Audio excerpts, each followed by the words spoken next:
नमस्कार दोस्तों। स्वागत है आपका अपने चैनल सुनहरी कहानियाँ में। आज की कहानी है बेवाइयाँ, जिसकी लेखिका उर्मिला शिरीष जी हैं। आइए कहानी पर प्रकाश डालते हैं। दुकान पर पांव रखने की जगह नहीं थी। शहर का पुराना बाजार, छोटी संकरी सड़कें, सड़कें क्या गलियां कह सकते हैं। 10 कदम आगे बढ़े कि एक नई संकरी सड़क शुरू हो जाती। पुरानी ऊंची कई मंजिला इमारतें, पुराने जमाने की छोटी बड़ी दुकानें इन्हीं इमारतों के नीचे जमी हैं। इनकी दरों दीवारें बताती हैं कि पीढ़ियों से यहाँ के लोग पुश्तैनी धंधा कर रहे हैं। स्कूटर, मोटरसाइकिल, ऑटो और कारों का बेरोक टोक आना जाना। मस्ती और बेपरवाही का आलम यह है कि लोग सड़क के बीचों बीच खड़े जूस पी रहे हैं, या गर्मा गर्म कचौड़ियाँ खा रहे हैं, या फल के ठेले पर सब्जी और फल खरीद रहे हैं। ऐसी ही बेपरवाह भीड़ को चीरते हुए वह सर्राफे की उस दुकान पर जा पहुंची, लेकिन दुकान के भीतर बाहर का दृश्य देखकर चौंक पड़ी। कहीं दूसरी दुकान में तो नहीं आ गई? उसने निगाहें उठाकर बोर्ड पर लिखी इबारत पढ़ी। वही दुकान थी। बाहर जूते और चप्पलों का ढेर सा लगा था। इस दुकान में जूते उतारकर जमीन पर बैठना पड़ता है। जाजम पर धूल मिट्टी पांव के निशान लग जाते, फिर भी यह जाजम दूसरे दिन ही बदली जाती। यह दूसरा मौका था जब वह अपने जेवरात गिरवी रखने आई थी। यद्यपि सर्राफा बाजार में दूसरी दुकानें भी थीं, पर यह उसे एक विश्वसनीय परिचित के माध्यम से मिली थी। दूसरा यहाँ बैठने वाला सेठ तथा उसके दोनों बेटे सज्जनता से बात करते थे। सेठ, जो दुबला पतला होकर भी एकदम स्वस्थ और सचेत दिखता था, उसके चेहरे पर झुंझलाहट, हंसी, आत्मीयता या विनम्रता जैसे भाव दिखाई नहीं देते थे। हाँ, उसके बेटे अलबत्ता हल्की सी मुस्कुराहट के साथ सिर हिलाकर नमस्ते कर लिया करते थे। देने वाला देने के भाव से ही अपना अव्यक्त प्रभाव सामने वाले पर डाल देता है, भले ही बदले में वह कोई वस्तु क्यों न ले रहा हो। यहाँ आते वक्त उसको अव्यक्त तनाव जकड़ लेता था। उसके भीतर पहचाने जाने की शर्म थी।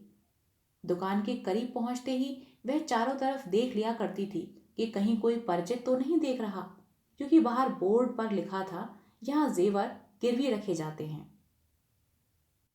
वह जानती है कि इस दुकान पर आदमी तभी आता है जब उसे कोई दूसरा विकल्प न रह जाता हो। परिचितों के बीच बड़े आदमी की बनी बनाई साख को वह ध्वस्त नहीं करना चाहती थी। न जाने कितने तूफान गुजर गए, पर कभी उसने अपनी आप बीती जगत के सामने नहीं सुनाई। इस वक्त यही अंतिम रास्ता बचा था। इसी अंतिम विकल्प पर चलते हुए वह यहाँ खड़ी थी। उसने साड़ी का पल्लू ढीला किया, पसीना पोंछा। तेज धूप, उमस और गर्मी के कारण उसका जी मिचल उठा था।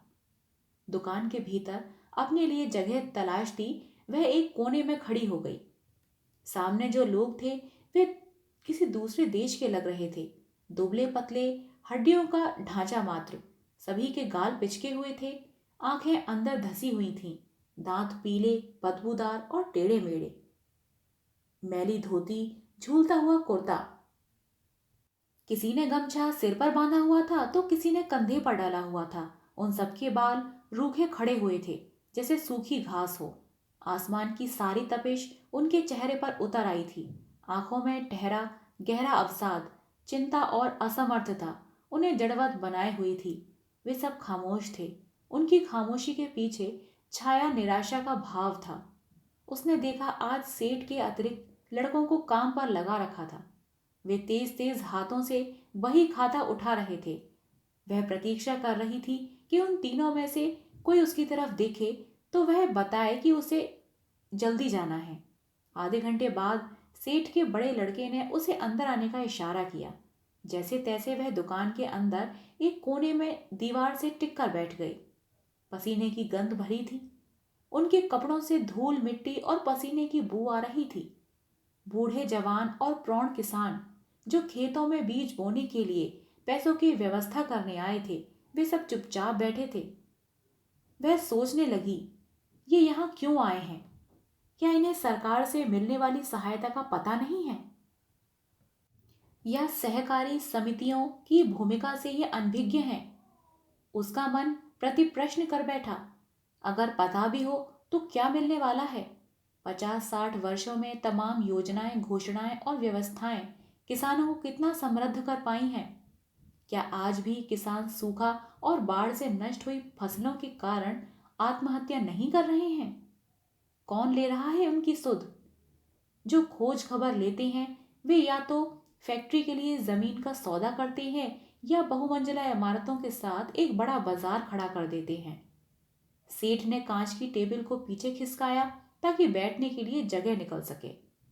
कांच के नीचे चांदी के सुंदर जेवरात चमक रहे थे और बाहर उसी चांदी के पुराने जेवरातों को ढेर लगा था। पता नहीं इनमें से कब किसने किन खुशियों को पूरा करने के लिए इन्हें खरीदा होगा। अपनी पत्नी और बेटी की मुस्कान देखी होगी।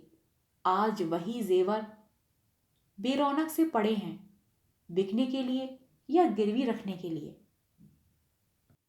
कितना चाहिए? सेठ ने सामने बैठे व्यक्ति के चेहरे पर निगाहें गड़ाकर पूछा। 3,000। 3,000? 3,000 तो नहीं हो पाएंगे, तो 2,500 तक हो जाएंगे, सेठ ने बेलिहाज होकर कहा।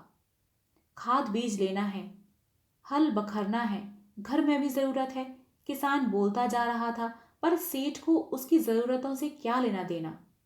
इतना कम? वह बुदबुदाया। 25% कटता है, यह चांदी भी मिलावटी है, सेठ तटस्थ होकर बोला। जल्दी लौटा देंगे, वह लगभग गिड़गिड़ाकर बोला। गिरवी रखने वाला हर आदमी यही कहता है, सेठ उसके दयनीय होते चेहरे को बिना देखे ही बोला। पर के साल सूखा पड़ रहा था, बैंक वालों को भी देना था। वह हताश होकर बोला। उसकी आवाज ठीक वैसे ही डूबती जा रही थी जैसे गहरे कुएं में भारी बर्तन डूबता जाता है। उभरी नसों से भरे हाथों को यूं फैलाकर वह बातें कर रहा था जिसे सेठ को विश्वास दिलाना चाह रहा था, या नस भरे हाथ देखकर सेठ का मन पिघल जाएगा।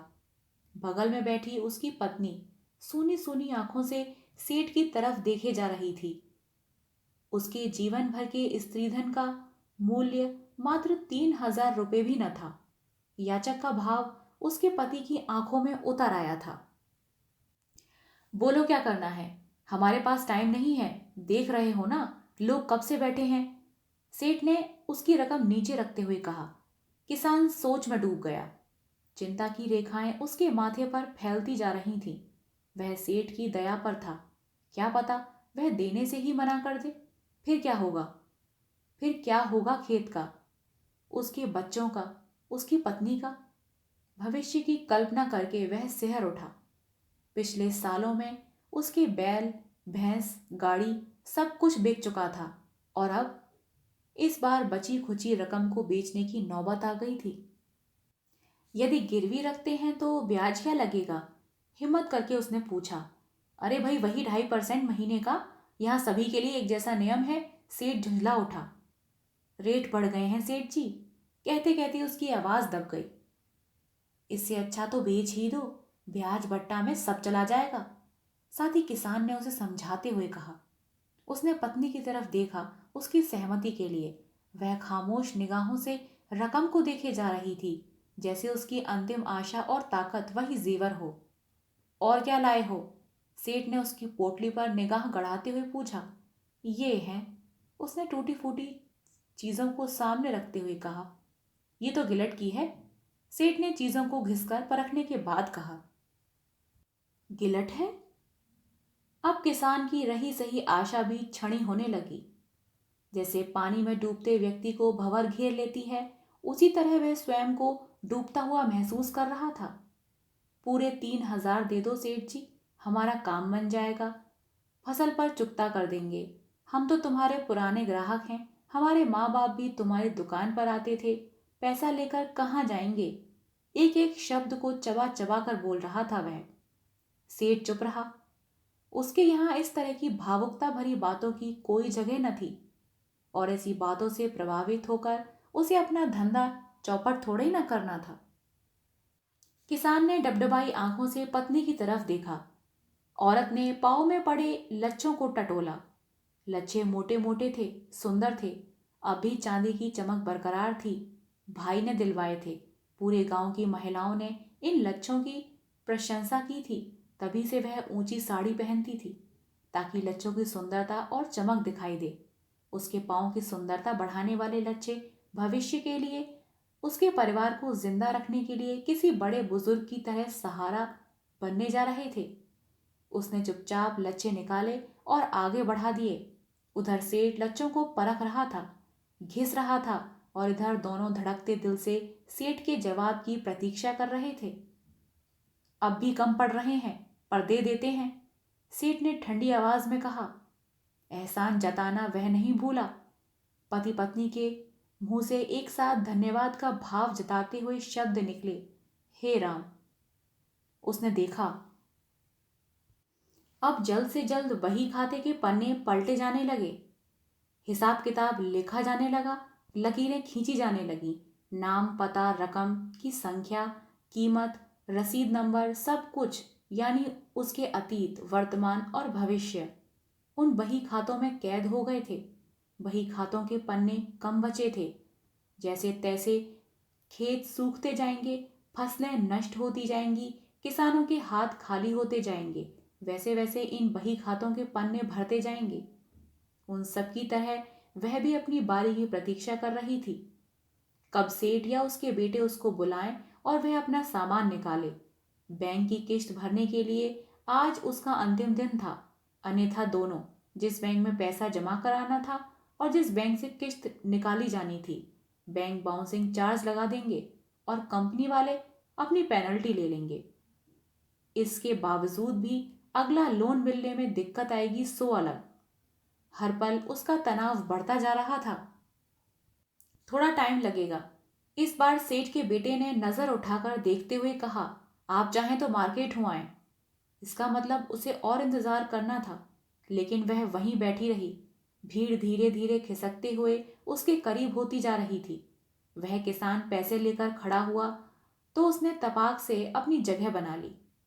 उसने 3,000 रुपये बड़े जतन से कपड़े में लपेटकर जेब में रखे, फिर बचा हुआ सामान दूसरी जेब में। चल उठ, उसने पत्नी से कहा, जो अब और अधिक उदास और सुस्त हो गई थी। किसान अंगूठे पर लगी स्याही को रगड़ रगड़ कर पहुंच रहा था, जैसे स्याही ना हो, कोई गंदा धब्बा लग गया हो उसके अंगूठे पर, उसके पूरे शरीर पर। उसकी घरवाली ने दोनों हथेलियां जमीन पर टिकाई और धीरे से खड़ी हो गई। देर तक बैठे रहने से उसके पांव सुन्न हो गए थे, पर उससे भी ज्यादा निर्जीवता आ गई थी लच्छे उतारने के कारण। भारी कदमों से, पर हकीकत में भार से हल्के हुए, वह बाहर निकली। उसने देखा, महिला साड़ी को खिसकाकर अपने नंगे पांव को ढांप रही थी, पर उसकी निगाहों से उसके पांव छुपे नहीं। पांव में पड़ी बेवाइयां गहरी और लंबी लंबी थी। सख्त सूखी एड़ियां बेवाइयों के कारण दर्द भी देती होंगी। उसके चेहरे पर ढलते हुए यौवन का फीका रंग दिखाई दे रहा था। बेवक्त पकी उम्र ने उसकी देह में दस्तक दे दी थी। उन सबके बीच बैठी वह हरे भरे लहलाते खेतों के बीच गांव की गोरी की कल्पना कर रही थी। हंसती खेलती इठलाती झूला झूलती गांव की सुंदर चपल नवयौवना। उफ, उसके मुंह से लंबी उच्छ्वास निकल पड़ी। उसने पर्स टटोला। इन भूखे नंगे जरूरतमंद लोगों के बीच अपनी चीज जाने की आशंका बार बार मन में उठ रही थी।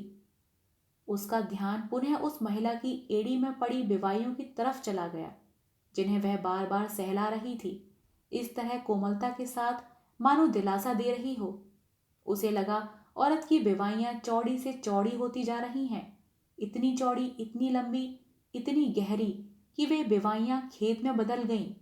दरारों में फटता खेत, रूखा सूखा वीरान खेत, जिसे पानी न मिला था, न खाद, न बीज, न छाया,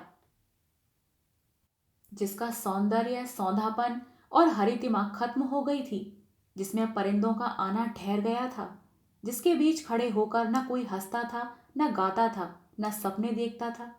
फिर उसे लगा वह खेत के एक विराट जगत में बदल गया है, जिसके ऊपर तमाम तरह की पार्टियां ढोल नगाड़े पीट रही थीं, जिसकी छाती पर कोई त्रिशूल गाड़ रहा था, कोई रक्तचाप मचा रहा था, तो कोई बेकसूर लोगों को मार रहा था। सब तरफ बेवाइयां, सब तरफ दरारें, जिनसे खून और मवाद गिर रहा था। उफ, उसने घबराकर चारों तरफ देखा। सामने वही सब थे और सेठ उसे आवाज लगा रहा था, भाई साहब लाइए।